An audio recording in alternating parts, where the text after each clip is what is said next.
बिस्मिल्लाहिर्रहमानिर्रहीम। अस्सलाम वालेकुम दोस्तों, अपनी नेक्स्ट वीडियो के साथ आपको वेलकम करता हूं अपने इस चैनल में। दोस्तों, ये तसलसल है लास्ट वीडियो का। लास्ट वीडियो में मैंने बताया था कि किस तरह से अमूमन तौर पे पूरी दुनिया से और ख़ास तौर पे यूरोपीय यूनियन के नेशनल जो हैं वो किस तरह से कनाडा में सेटल हो सकते हैं। एक बहुत ही इजी और लीगल वे था जो मैंने आप लोगों के साथ एक्सप्लेन किया था। ये वे उन्हीं के लिए था जिनके बच्चे और फैमिली जो है वो है, और बच्चे जो हैं वो स्टडी करना चाहते हैं। ऐसे जिनके बच्चे नहीं हैं उनके लिए ये वे यूज़ नहीं कर सकते, ये उनके लिए कॉम्प्लिकेटेड है। सबसे पहले तो आपको बताता चलूँ कि ये ख़ास तौर पे यूरोपीय यूनियन के नेशनल्स के लिए ये वे है, क्योंकि दूसरी दुनिया के ममालिक में हो सकता है कि ये आपको टफ़ प्रोसीजर लगे, लेकिन वहाँ से भी लोग करते हैं, लेकिन टफ़ है थोड़ा। थोड़ी सी ज़्यादा एक्सप्लेनेशन देनी पड़ती है, थोड़ी सी ज़्यादा डॉक्यूमेंटेशन, ज़्यादा प्रूफ लगाने पड़ते हैं, लेकिन वहाँ से भी इस तरीके से लोग गए हैं। मुझे बीच में एक नेगेटिव कमेंट भी नज़र आया था जो किसी सिंह साहब ने किया था, तो उनको मैं ये बताता चलूँ कि इस चैनल पे मैं हमेशा यही 100% अपनी तरफ से कोशिश करता हूँ कोई भी फेक न्यूज़ या कोई भी ऐसी न्यूज़ ना शेयर करूँ जो आप लोगों को ट्रक की बत्ती के पीछे लगाऊँ। वही न्यूज़ शेयर करता हूँ जिसका मुझे यकीन होता है कि ये बिल्कुल पक्की और सच्ची है। यही वजह है कि अल्हम्दुलिल्लाह बहुत सारे लोग जो हैं वो 99% जो है मेरे चैनल को पसंद करते हैं और मेरी वीडियोस की इन्फॉर्मेशन को लाइक करते हैं। अगर बाई मिस्टेक कहीं ना कहीं मिस इन्फॉर्मेशन हो जाती है तो वो मैं जानबूझ के नहीं करता।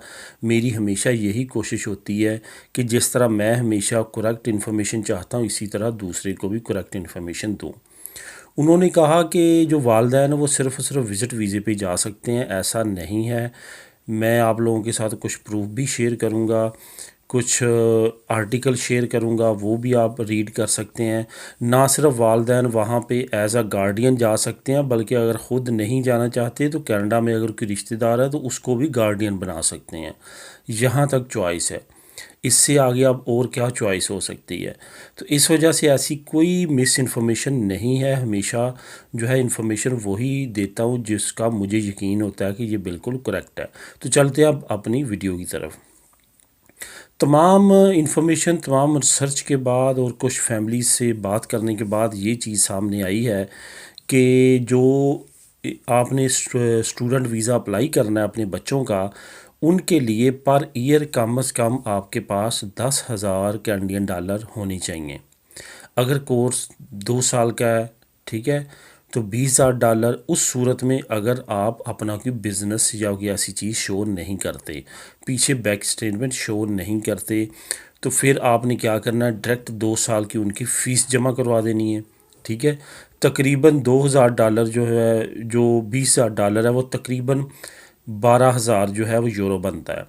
अगर आपके पीछे की बिज़नेस सपोर्ट है, अगर आप उनको शो करवा सकते हैं कि ये हमारा बिज़नेस है, ठीक है, फिर आप पर ईयर भी जमा करवा सकते हैं। फिर आपने पहले साल 10,000 डॉलर जो तकरीबन बनेंगे 6,000 यूरो, ठीक है, और उसके बाद अगले साल के 10,000 यूरो पर ईयर भी जमा करवा सकते हैं। इवन वीज़ा जब आपका लग जाता है वहाँ चले जाते हैं, वहाँ पे आप कंपनसेट स्कूल के साथ भी कर सकते हैं कि वहाँ पे आप 6-6 महीने की उनको फ़ीसेस भी दे सकते हैं। ये सिर्फ वीज़ा लगवाने तक जो है वो कम से कम आप अगर 1 साल की फ़ीस देंगे तो ज़्यादा बेहतर है। अब अगली बात आती है कि अगर बच्चे के साथ एक गार्डियन बन के जाता है और उसने लाजमी तौर पे जाना है, लेकिन शुरू में जाने से पहले उसने अपने फ़ंड लाजमी शो करवाने हैं। यहाँ पे तो जो है उसने एज अ गार्डियन जाना है। यहाँ से उसने ये नहीं किया कि जाना कि मैं वहाँ पे काम करूँगा, वो तो बाद में वो एलिजिबल हो जाएगा परमिट अप्लाई करने का, लेकिन शुरू में यहाँ से एज अ गार्डियन ही जाएगा। तो उसके लिए 4,000 जो कैनेडियन डॉलर है पर ईयर वो लाजमी होना चाहिए आपके पास। ठीक है, 4,000 उसका और 10,000 वो फ़ीस, 4,000 आपका। अब पीछे रहेगी रहायश। आपने कोई ना कोई अपनी अकोमोडेशन जो है वो लाजमी तौर पे अरेंज करनी है, जहाँ पे आपने रहना है और आपके वो बच्चे ने रहना है।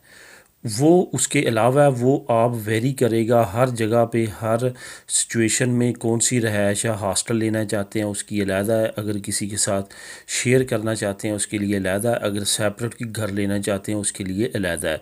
बहरहाल आपने जब वीज़ा अप्लाई करना है बच्चे का, उस वक्त आपने लाजमी तौर पे जो है वो ये शो करवाना है कि आपकी रहायश कहाँ पे है।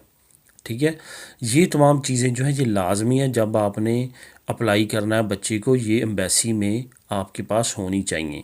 इसके साथ साथ मैं टोटल डॉक्यूमेंट्स आपको बता देता हूँ जो आपने एम्बेसी में वीज़ा अप्लाई करने के वक्त लाजमी तौर पे अटैच करने हैं। नंबर वन जो सबसे ज़्यादा ज़रूरी है वो है आपका आपस में रिलेशनशिप बच्चों का आपके साथ। ठीक है, कि आप वालदैन हैं उनके। अगर आप स्पेन में हैं तो लिबरो फैमिलिया, ठीक है, उनके बर्थ सर्टिफिकेट पे भी आपके नाम तमाम चीज़, रेजिडेंसी कार्ड, इसी तरह यूरोप के किसी मुल्क में भी हैं। अगर बच्चे नेशनल हैं तो उनके पासपोर्ट पे तमाम डाटा होगा, आपका बर्थ सर्टिफिकेट पे भी तमाम डाटा होगा। इस तरह के प्रूफ जो है वो आपने एम्बेसी को लाजमी तौर पे शो करवाना है। उसके बाद अपनी फ़ाइनेंशियल कंडीशन लाजमी शो करवानी है। उसके बाद एक कवरिंग लेटर आपने लिखना है बड़ा अच्छा सा कि आप क्यों अपने बच्चों को वहाँ पे स्टडी करवाना चाहते हैं। वहाँ पे आप लिख सकते हैं कि इंग्लिश की प्रेफरेंस की वजह से। सेकेंडली लिख सकते हैं कि हमें बहुत ज़्यादा कनाडा पसंद है, हम चाहते हैं कि हमारे बच्चे वहाँ पे ग्रो हों और वहाँ से स्टडी करें। इस तरह की चंद तारीफ़ों वाले आप फ़िक्रे लिखेंगे, पैराग्राफ लिखेंगे, तो लिखने के बाद आपने नीचे फादर और मदर ने दोनों ने एज अ गार्डियन साइन कर देने हैं और उनका वीज़ा प्रोसेस के साथ लगा देना है।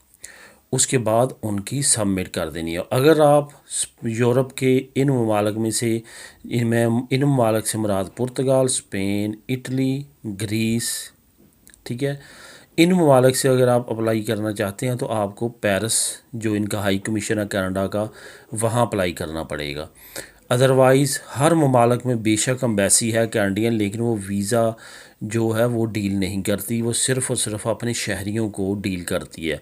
फॉर एग्ज़ाम्पल किसी शहरी का पासपोर्ट गुम हो गया, किसी शहरी को कानूनी जो है वो मशावरत चाहिए, किसी शहरी को कुछ और प्रॉब्लम हो गई है, एक्सीडेंट हो गया, कुछ हो गया है, उसको की इमरजेंसी है, उनको डील करने के लिए मुतल्लिका आपके मुल्क की एम्बेसी उनको मदद करती है। लेकिन अगर कोई नया वहाँ पे जाना चाहता है, वीज़ा लेना चाहता है, इवन आप विज़िट वीज़ा भी लेना चाहते हैं, स्पेन से मैं बात करूँगा या पुर्तगाल से या इटली से, तो आपको पेरिस अपनी फ़ाइल बाई डाक भेजनी पड़ेगी, तमाम मुतल्लिका डॉक्यूमेंट्स लगा के वीज़ा वहीं से लग के आएगा। मैं यही रिकमेंड करूँगा कि ज़्यादा बेहतर है यूरोपीय ममालिक ख़ुसूसन और अमूमन जो है आप कहीं से भी अप्लाई कर सकते हैं, लेकिन वहाँ पे सक्सेस रेशो बहुत कम है। लेकिन यूरोप की सक्सेस रेशो इन केसेस में भी 90 to 95% है। तो इस वजह से कोई परेशानी वाली बात यहाँ से नहीं है। ये फाइनेंशियली तमाम डिटेल थी जो मैंने आप लोगों के साथ शेयर की, लेकिन इसके साथ साथ एक लिंक मैं आपको डिस्क्रिप्शन में छोड़ देता हूँ, आपने उसको केयरफुली रीड करना है। उसमें तमाम बच्चों की स्कूलिंग, वहाँ पे पढ़ाई, तमाम चीज़ें, अगर वहाँ पे वालदैन ऑलरेडी हैं कनाडा में तब क्या सिचुएशन है, अगर नहीं है तब क्या, अगर ख़ुद नहीं जाना चाहते किसी रिश्तेदार को वहाँ पे हायर करना चाहते हैं कनाडा में तब क्या सिचुएशन है, वो तमाम उसमें डिटेल के साथ बताया गया है। तो मिलेंगे अपनी नेक्स्ट वीडियो में नई इन्फॉर्मेशन के साथ। अल्लाह हाफिज़।